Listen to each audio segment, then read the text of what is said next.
अस्सलाम वालेकुम की हाल चाल मेरे प्यारे बहन भाईओ। मैं लगी हाँ बनावन सैंडविच।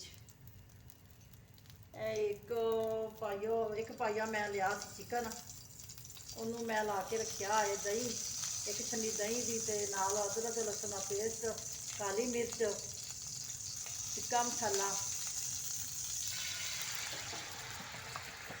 पानी है ना, हल्दी। हाँ, मैरीनेट करके मैं रखा असी 2 घंटे हो गए मैनू करके रखे नू। मैं लगी हाँ हल्दी, इसके अंदर जाएगी हल्दी,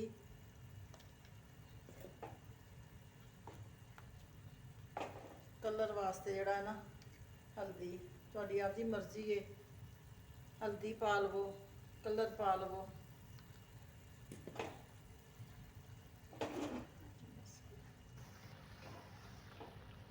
मैं इहदे पानी नहीं पाया, यह दही का पानी जड़ा है ना, दही नहीं छड्डिया है जो मैं मैरीनेट करके रखा सी ना, तो यह आपदे दही के पानी के विच ही है गल जाएगा।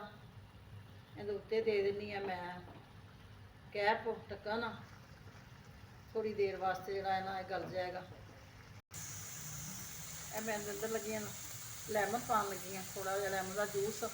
मैं सिरका नहीं पाया, ना ही मैं चिली सॉस पाया है कि बच्चों ने खाना है।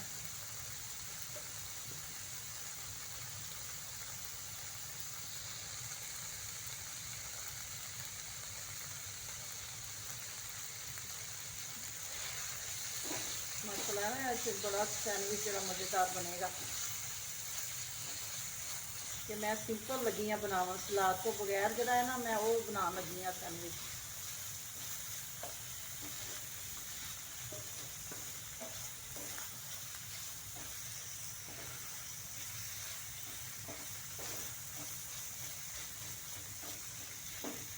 थोड़ी जी पा लगी है कैचअप,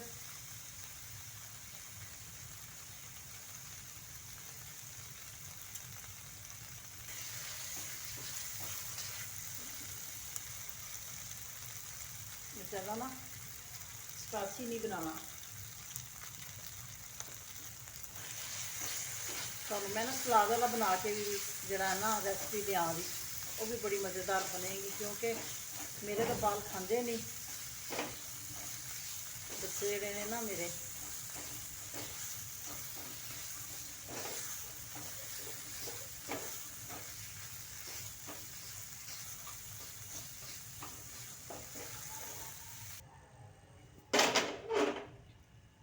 कोला मैं गर्म करना रखा असी, हल्का जहा पावांगी इसके ऊपर मैं ना तेल।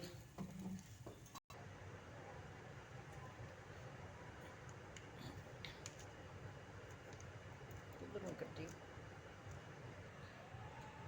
पीस ला लगी मायोनीज ब्रैड नू, दोनों मिक्स ही लगा लगी हाँ मैं।